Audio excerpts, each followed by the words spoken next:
Hey everyone, welcome back to Preserving God's Blessings. My name is Brandy, and I'm so glad that you are here with us today. Today we're going to be canning some pickled beets. We have 8 beets, and I'm a little low, so I think 8 beets should get me at least 3 to 4 pints of pickled beets that I can put back on my shelf. Um, so that's what we're going to do today. Today we have quite a bit of things going on back here. We're doing did potatoes, and we've done some country ribs, and we placed them in jars and stuff for our shelves. So I know that's what you can see them back there. So I'll show a little preview of that before it's all over. But we will be back here in just a moment. I've already washed the beets and place them in my pot. And I'm going to let them boil until they get nice and soft. And then I'll be back. All right, so we're back. Our beets are done. They've cooled off somewhat. Now we're going to peel them. So before I start to peel them, I wanted to tell you about the recipe that I'm using. The recipe I'm using is coming from the Ball book, preserving book that they have. I ordered it off of Amazon. I'll try to link the link for it down below. But basically, we're going to be doing the recipe on page 91 of the Ball book, and basic ingredients are. It says 2 cups of sugar, 2 sticks of cinnamon, a tablespoon of allspice, 1.5 teaspoon of the Ball pickling salt. It's a canning salt. 3.5 cup of vinegar with 5% acidity, and then 1.5 cup of water. So that's what we're going to do. So once I get through peeling them, I'm going to cut them up and put them in my jars. So this is what one looks like, and you can just kind of rub them. This is where you might want to wear gloves because you can kind of stain your hands or even stain your countertops, but with the beets. But you just rub them and the skin comes right on off.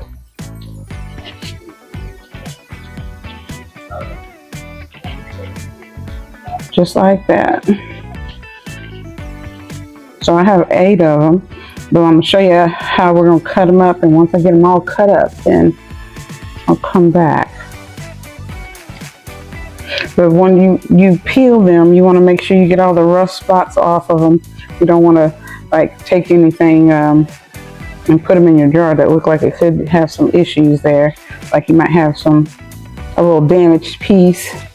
Just like if you're doing a potato and it was brown, you want to make sure you get all that off. So we're going to take all that off, and we now have 1 peeled beet. And this is it. I'll rinse it off.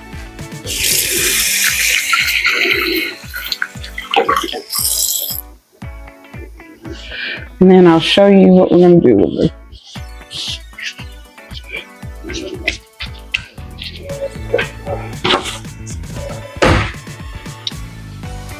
So when I cut my beets, see how soft that was? Cut my beets, I like to cut them like this, and then you cut them in half, and then the half into another half, and then you just slice your beets as thick as you want them. And so now when you go and put them in your jar, you have nice sized beets, which are pretty warm still. So I'm gonna do that, and I'll be back. I'll cut up these beets. You can also cut them up without cutting the half in half. And you can cut them up like a big circle, like what you would find in a grocery store. But I find like you can get more of them. These are nice little serving sizes. It won't be too overwhelming. So, all right, I'll be back. Okay, so we've already cut up all of our beets here. And we have sterilized our jars, which are very hot. And we have our lids in our rings to go over our jars, and we have some vinegar and paper towel to kind of clean the rings when we're done. So what we're going to do here now is going to load up these jars real quick. Our brine is already ready, and we'll just put our beets just in the jar, and then we will add our liquid. You kind of just want to push them down in there to make sure that they're filling in all of the spaces next to the jar. And like I said, I think we should have at least 4. Well, yeah, we'll have at least 4, but it's so hot. The jars are very hot. It says you fill them up to, the ball jar canning book says that you fill them up at least till about a 1/2 inch headspace on the jar. So if you can see here, I got maybe a little bit too much, but that one sticking up back there, we should be good like that, okay? Ouch! But jars are very hot. That they are. I do know there are a couple people I do know that say that beets taste like dirt. Are you one of those people? Do you know anybody like that? I was just curious because I was smelling the beets and they don't smell like dirt to me, but I can see how somebody would interpret that smell like dirt. But I love them. I love these beets. These beets are good. So, I don't know. And then there's that crave right now. Everybody's looking for beetroot. And it's healthy for you.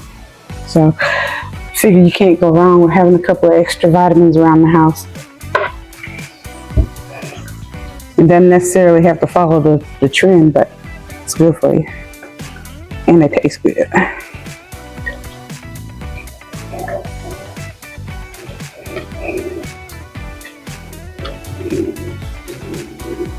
Some of these are all stuck together, but that's okay. We're gonna make this work here.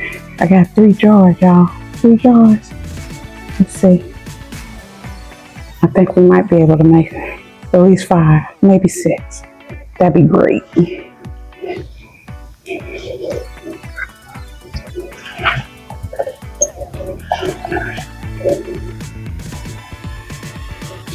Now, if I were you, if you don't want to stain your countertop, lay a towel down that you don't mind getting dirty, or a dark towel, because this will stain everything. So just kind of be careful when dealing with this, and the type of clothes you wear. If you're kind of a messy person, maybe wear an apron or something like that. That might help you stay a little neater. So, but I think we're almost there. I am going to try to finish up these jars. I think we're going to get at least 5. At least 5. Maybe a partial 6. Maybe not. I might just put them back in the oven and eat them. That might be going down. Some roasted beets.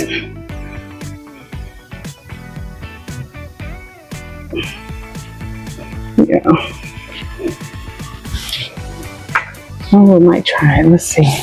Let's see if we can get 6 of them in here. I know my husband, he didn't know nothing about pickle beets. It's from up north, and I'm here pretty much in the Midwest. So he didn't know anything about pickle beets, and now he likes them. So we both kind of like them. Oh, one other thing. I was telling you about the brine that we make. Oh, I made 6 jars, y'all. The brine that we made, instead of using water, we used the water that we boiled our beets in just for color, okay? And so it was 1.5 cup of water. And once the beets were out of the water, we spooned in 1.5 cups of water in our measuring cup, and then poured it into the brine mix. And then that way it holds color a little better than just plain old water. It makes it look a little prettier too as well. Presentation in the jar.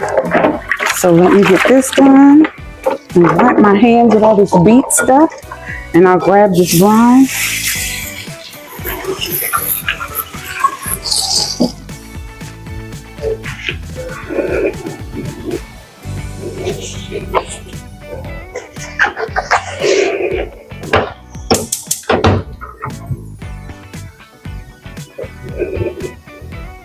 And we are ready.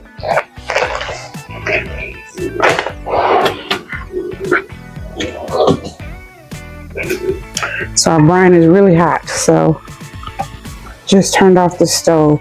While I had my brine going, I turned on my water in my gray pot behind me. Basically, this is going to be the same, it's going to be a water bath process. So you don't need a pressure cooker or anything like that. It's just, you'll put these jars in the pot and you'll cover it with about 2 inches of water. And you'll let it boil, a rolling boil, for about 30 minutes. I'm hoping I have enough brine because I didn't expect for 30 jars. I mean, not 30 jars, Lord have mercy, 6 jars. But hopefully.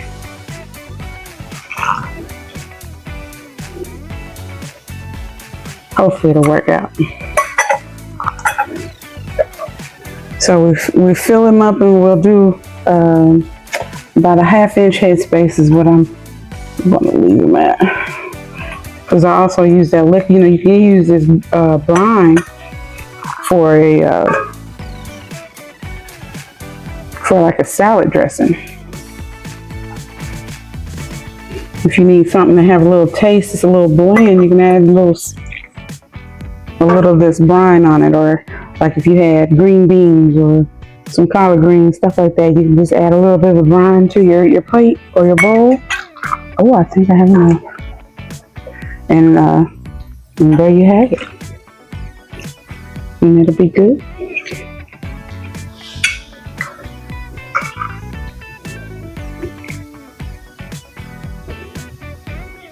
I think we're good. So now, I don't know where did my thing go? All right, y'all, hold on one sec.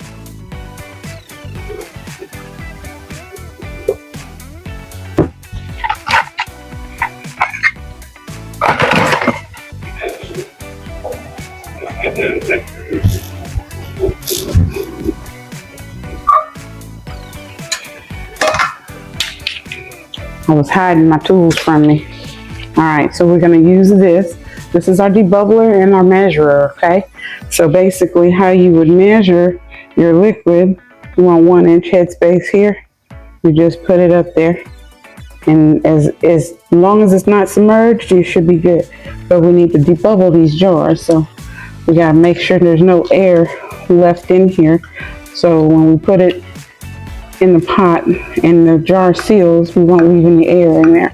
And sometimes you'll see here that there needs to be a little more liquid added to the jar. And we can do that after we see what we got left going on here in the rest of the jar. Like this one went down significantly. Look at that. And then once you push them down a little bit, you can kind of judge how much you need more of the liquid. So we're gonna do all these jars. If there's something out there that you like that's kind of unique, what would it be? If you can go to the grocery store now and buy it and keep it on your shelf, what's some of your favorite foods that you like to have or to keep? Mine are, of course, this beets, got sweet potatoes, and I love collard greens. If I could keep them on the shelf at all times, that'd be great. And right now, this year wasn't too great for collard greens. It was kind of cold and it rained all the time, which it did good, but then the bugs came out and you could never tell, when to pick them because the rain and everything else would stop you. So this year wasn't too great, but I'm telling you, they're doing good now. So hopefully I'll have a fall supply coming out. So now we'll just add some more liquid to these jars. And when you add your liquid, just remember you got to debubble them again.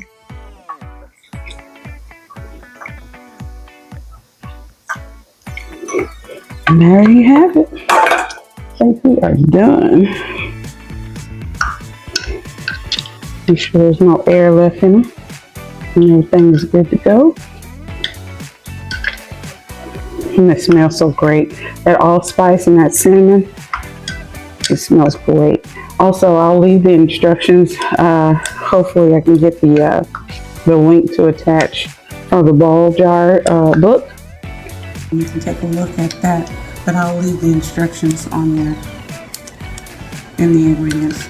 Well, the ingredients on the page. Okay, so now we'll take our napkin. And what we're trying to do here is we got my vinegar right here. We're just going to dip our napkin in the vinegar and clean off the edges around the jar and get the jar clean so we can seal them. All right. Make sure there's no residue around the top where the lid will seal.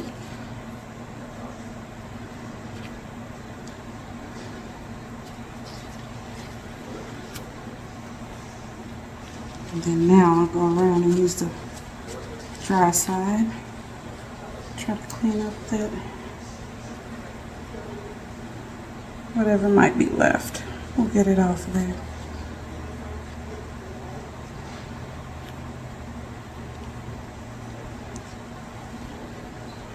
Alright.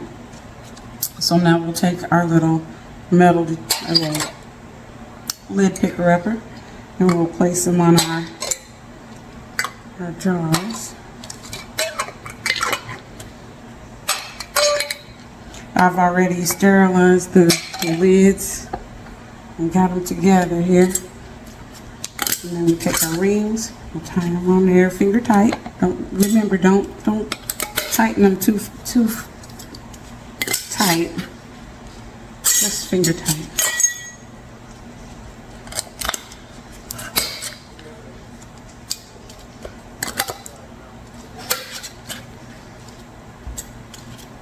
And then we're going to go ahead and place them in our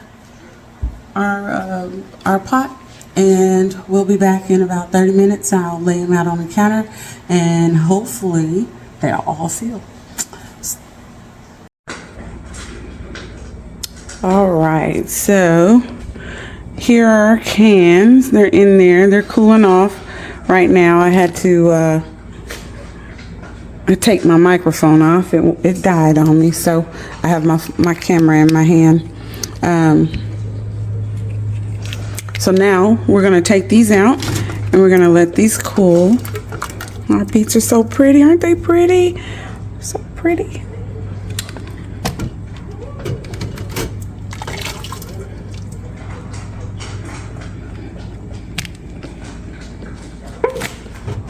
And some of them are already sealing inside the water.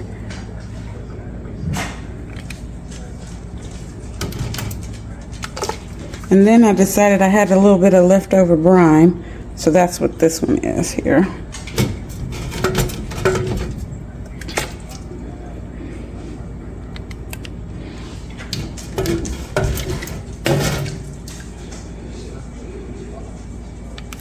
Whoop. So just remember, when you take them out of the pot, you want to let it sit untouched and don't disturb it for about 16 to 24 hours. Also, I have cold countertops, so I use a towel to lay my hot jars on the towel so it doesn't explode. You know, cold and hot mixed together and glass just don't mix. So just make sure you have a towel laid down for your hot jars to sit on. But that is it. There are my pickled beets. I have 6 and I only expected 4, so that's a good thing. And then this is what I've been up to for the weekend, is canning my potatoes. I need some more potatoes. I saw a sale on ribs at Sam's, which is a Whole Foods store, and I ended up buying a bunch of them, but I did not have space in my freezer. So I canned those as well, and some pork shoulder. Yeah. So we have that to go out on the shelf. And if I find anything else interesting in the can, I'll sure will. Or if I find a sale, I'll let you guys know. Thank you for joining us here at Preserving God's Blessings. I hope to see you again. Bye-bye.